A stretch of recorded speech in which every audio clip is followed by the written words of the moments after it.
Hello mathematicians, and welcome to part 2 of types of angles. So in the last video we covered the first 4 definitions, and we are focusing now on the last 4 definitions. So we're going to be working on the right hand side of this worksheet. Again, you should have this worksheet right in front of you, and I also highly recommend that you have colored pencils, markers, or highlighters that help you take notes. So the first definition that we have is a transversal line. Now I know that a line is not an angle, but this is so very important to cover because it's going to lead us to our very cool 3 definitions that I'm going to save for last. So if I read the definition, a transversal line is a line that intersects 2 or more lines at different points. Right here on the left hand side we have a cool visual, and I see that we have 3 different types of lines. We have this one right here, this one right here, and this one right here. But only one of them is intersecting 2. If you guessed the middle one, then you are correct. This line, which is called T is down here, is intersecting this line right here and this line right here. Therefore, it is a transversal line. If that definition is a little tough for you, then if you notice, transversal line has the suffix trans. We hear this in the word transportation, transmit, even the tránsito for people that have visited Mexico.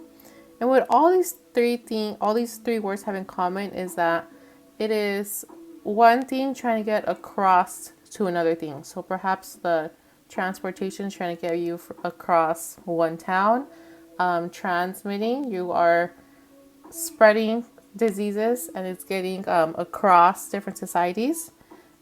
This is what a transversal line is. It is a line that is crossing 2 or more lines. So the next definition involves a transversal line. So a corresponding angles are 2 angles that occupy corresponding positions when a transversal line intersects 2 lines. I know that sounds a little crazy, but let's break it down. First, we need a transversal, right? So if we look, this is our transversal again, right? T. And what it's saying is that corresponding angles are angles that occupy the same position when we look at the intersections. So if we look, right here we have a main intersection, right? If we were to look at this as roads. And right here we have a main intersection. Well, I see that this angle that is labeled angle 1 is at the top left of my intersection. And when I look at the second intersection, I see that 5 is also at the top left. So 1 and 5 are corresponding angles. They are in the same positions. I can also do another example with angle 3. I see angle 3 up here is at the bottom left of my intersection. And if I look at the second intersection right here, I see that 7 is at the bottom left. So if I keep filling it in, once you see the pattern, I can see that 2 is corresponding with 6. And lastly, 4 is corresponding with 8. And again, we have this very cursive extra definition that's important. These lines are congruent. So that means that they have the same measurement. So that means that angle 1 has the same angle measure as angle 5. So if I know that angle 1 is 30 degrees, then I can say that angle 5 is also 30 degrees because they are corresponding. So I could put it right here. You can also put right here. Measures are the same. This is going to be very important when you are trying to solve for measurements. Now, continuing on to our next definition, we have alternate interior angles. Now, I would like for you to focus on this prefix int. Int sounds like in, right?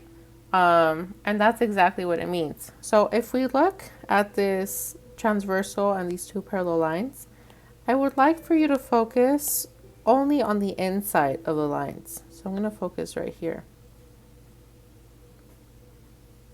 And that's going to help you see this definition a little better.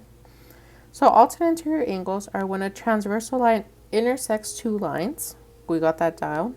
Two angles that lie on the inside of the that lie inside the two lines on opposite sides of the transversal. Now I know that sounds a little crazy and you're probably saying what? But to break it down, we're looking at the inside of the lines, and the angles that are across each other on the diagonal, on the transversal, are congruent. So right here we have angle 3. Oh, that's a little too big. Angle 3. And the one that is across from it on the transversal is angle 6. Likewise, angle 4 is an alternate interior angle of angle 5. So let's go ahead and write this definition. We could choose one of them. So we're saying that angle 3 and angle 6 are alternate interior angles. So alternate because they are on opposite sides of the transversal, and interior because they are on the inside of these transversals, of this transversal. And again, we have this added aspect to it that these angles are congruent. So again, if I know the angle, the measurement of angle 3, then I can automatically say that it is equal to the measurement of angle 6 because they're alternate interior angles. So let's add this in again. Measures or measurements are the same.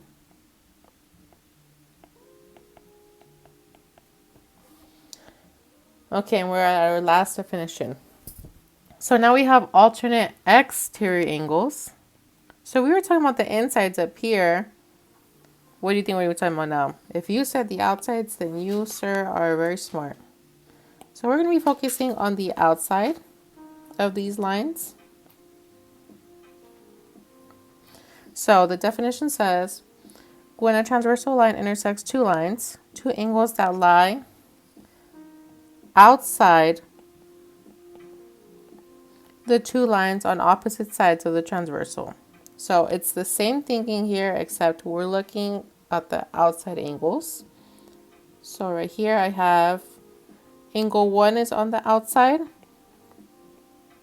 and that angle that is on diagonal of the transversal is angle 8.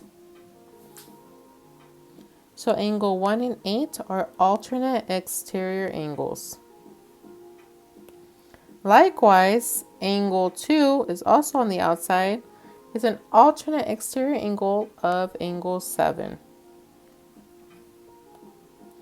So right here on these little fill-ins, we could choose one. So we can say angle 2 and angle 7 are alternate exterior angles. And whoa, again, we have some cursive right here. This is very important. I wish I could have made it a little bigger. These angles are congruent. So that means that the measurements are the same. Measurements are the same.